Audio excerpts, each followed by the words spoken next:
지난주에 요한은 하나님의 영과 적 그리스도의 영을 분별하라고 했습니다. 그것은 당시 거짓 선지자들이 자신들도 하나님의 영을 받았다고 하면서 잘못된 교리를 퍼뜨리고 다녔기 때문이었죠. 그들은 예수님의 성육신 교리는 잘못된 것이라고 주장했습니다. 그래서 요한은 그렇게 예수님의 성육신 교리를 부인하는 자들은 적 그리스도의 영을 따르는 자들이니 그들을 분별하라고 했습니다. 그리고 오늘 본문으로 넘어와서 요한은 사랑에 관한 이야기를 합니다. 먼저 7절을 보시면 요한은 자신의 공동체원들에게 사랑하는 자들아 라고 부르며 말을 시작하죠. 여러분, 요한의 공동체원들은 그렇게 요한이 사랑하는 자들입니다. 요한은 그들을 사랑하기 때문에 그들에게 복음을, 하나님의 사랑을 전했죠. 그처럼 요한의 공동체원들은 사랑을 이미 받은 자들입니다.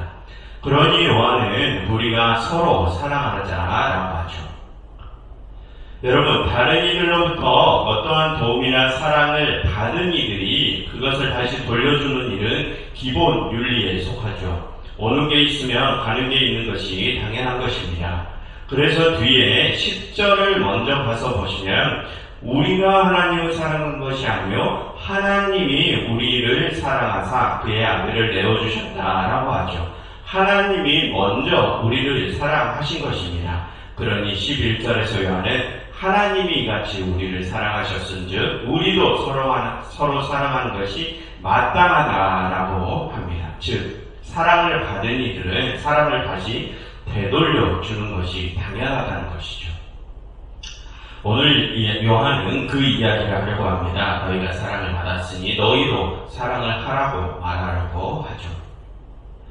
그럼 여러분, 그들은 누구에게 어떠한 사랑을 받았습니까? 7절 하반절을 보시면 요한은 그 사랑이 하나님께 속했다고 하죠. 그들은 하나님께 사랑을 받았습니다. 그럼 그들은 하나님께 어떠한 사랑을 받았습니까? 9절과 10절을 보시면 요한은 하나님의 사랑이 우리에게 이렇게 나타났다고 하면서 하나님께서 우리를 사랑하사 우리 죄를 사하시기 위하여 당신의 아들을 이 땅에 보내셨다라고 합니다. 즉 우리를 살리시기 위해 당신의 아들을 희생시키셨다라는 것이죠. 그처럼 하나님께서 그들에게 보여주신 사랑은 바로 그 희생을 가리킵니다. 그러니 요한은 그런 큰 희생을, 큰 사랑을 그들과 우리가 받았으니 우리도 그 사랑을 되돌려주는 것이 마땅하다라고 하는 것입니다. 그런데 여러분, 우리가 어떻게 그 사랑을 하나님께 되돌려줄 수 있습니까? 우리가 그 사랑을 하나님께 직접 되돌려드릴 수 있는 방법은 없습니다. 왜 그렇습니까? 12절을 보시면 어느 때나 하나님을 본 사람이 없으래라고 하죠. 즉 하나님은 우리가 볼 수 있게 존재하시는 분이 아니시기 때문에 우리가 하나님께 직접적으로 사랑을 되돌려 드릴 수는 없습니다. 그럼 어떠한 방법으로 우리가 그 사랑을 하나님께 되돌려 드려야 할까요? 12절을 마저 보시면 하나님을 본 사람이 없으되 만일 우리가 서로 사랑하면 하나님이 우리 안에 거하시고 그 사랑이 우리 안에 온전히 이루어지느니라 라고 하죠. 즉 우리가 서로를 사랑함으로써 하나님에 대한 사랑을 다시 되돌려 드릴 수 있는 것입니다. 여러분, 이전에도 여러 번 말씀드렸듯이 하나님께서는 우리를 당신의 영을 불어넣으셔서 당신의 형상대로 만드셨죠. 그러니 우리가 하나님의 형상을 닮은 서로를 사랑하는 것이 곧 하나님을 사랑하는 것입니다. 그런데 여러분, 아까 요한은 하나님께서 먼저 우리를 사랑하셨으니 우리가 서로를 사랑해야 한다고 했죠. 그럼 우리가 어떻게 사랑을 해야 한다는 것입니까? 그 하나님처럼 우리가 서로 사랑해야 한다는 것입니다. 즉 우리도 하나님처럼 하나님께서 보여주신 그 희생적인 사랑을 해야 한다는 것이죠. 여러분, 이 성경이 말하는 사랑은 추상적인 이념이 아닙니다. 머리와 입으로 나는 너를 사랑해, 이것은 성경이 말하는 사랑이 아니죠.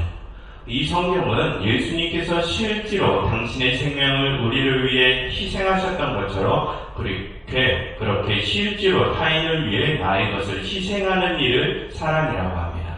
구체적이고 실제 역사적인 행위를 사랑이라고 하죠. 그러니 우리는 그런 실질적인 사랑을 해야 합니다. 그럼 여러분, 우리가 그렇게 실질적인 사랑을 행할 때 어떠한 일이 일어나게 될까요? 12절 하반절을 보시면 그렇게 우리가 서로 사랑하면 하나님의 사랑이 우리 안에 온전히 이루어진다고 합니다. 그럼 여러분, 여기서 하나님의 사랑이 우리 안에 온전히 이루어진다라는 것은 무엇을 의미할까요? 그것은 우리가 서로를 사랑하는 만큼 하나님의 사랑이 우리 안에 완성되어 가는 것을 의미합니다. 여러분, 오늘 요한은 우리가 하나님을 직접 사랑할 수 없다고 했죠. 그것은 하나님께서도 마찬가지입니다. 하나님께서도 우리를 직접 사랑하실 수 없으시기에 당신의 아들을 통하여 우리를 향한 사랑을 드러내셨죠. 그처럼 하나님과 우리 간의 사랑은 사람을 통하여 주고받을 수 있습니다. 그럼 여러분, 만약 아직 하나님의 사랑을 경험하지 못한 다른 사람들이 그 하나님의 사랑을 느끼고 받고 경험하려면 어떻게 해야 합니까? 하나님의 사랑을 이미 받은 우리가 그 사랑을 그들에게 전해주어야 합니다. 그렇게 우리가 그들을 사랑하는 만큼 하나님의 사랑이 우리 모두 안에 점점 완성되어 가는 것입니다. 그러니 하나님의 사랑이 우리 모두 안에 완성되기를 우리가 바란다면 그만큼 내가 세상을, 다른 사람을 사랑해야 하는 것입니다. 여러분, 이 성경이 제시하는 사랑의 공식은 바로 그것입니다. 하나님께서 우리를 먼저 사랑하셨습니다. 그래서 우리는 그 사랑을 통해서 하나님을 알게 되었죠. 그래서 우리는 그 사랑을 보여주신 하나님께 우리의 사랑, 우리의 신앙을 고백하게 됩니다. 그런데 그 신앙 고백은, 그 사랑 고백은 우리의 생각이나 이념으로 하는 것이 아니죠. 그것은 우리의 행위로 하는 것이라고 했습니다. 즉 우리는 하나님이 우리를 사랑하신 것처럼 우리도 서로 사랑함으로써 하나님에 대한 우리의 사랑과 우리의 신앙을 고백하게 되는 것입니다. 그럼 어떠한 일이 일어난다고요? 그 사랑을 받은 새로운 사람들이 그 사랑을 통해서 또 하나님을 알게 되고 그들이 또 하나님께 사랑과 신앙을 고백하게 됩니다. 그것이 이 성경이 제시하는 사랑의 공식입니다. 그럼 여러분, 여기서 질문을 하나 드리겠습니다. 여러분, 지난주까지 요한은 적 그리스도들에 대한 경계심을 드러냈습니다. 그래서 그들과 참 그리스도인들을 구별했죠. 그럼 여러분, 그렇게 적 그리스도를 따라서 주님을 부인한 사람들은 우리가 사랑을 해야 할 대상입니까? 사랑하지 말아야 할 대상입니까? 그들도 우리가 사랑을 해야 할 대상입니다. 왜 그렇습니까? 하나님께서 우리에게 그러셨기 때문입니다.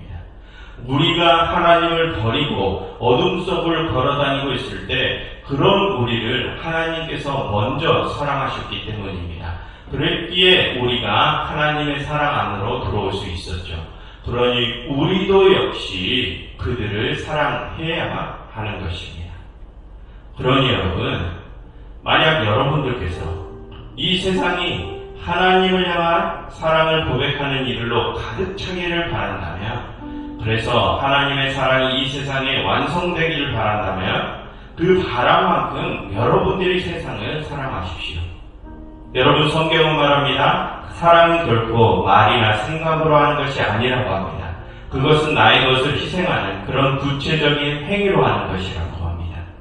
그러니 세상을 위해서 그 희생적 사랑을 보여주심으로써 이 세상을 하나님의 나라로 완성시켜 가시는 여러분들이 되시기를 소망합니다. 여러분, 이 시간 이렇게 함께 기도하면 좋겠습니다. 하나님께서 저희를 사랑하신 것처럼 저희도 그 사랑에 응답하려 합니다. 그러니 저희로 서로를 사랑하게 하시고 세상을 사랑하게 해주세요. 그래서 당신이 당신의 사랑이 이 세상에 가득 차게 해주세요 라고 함께 기도하면 좋겠습니다.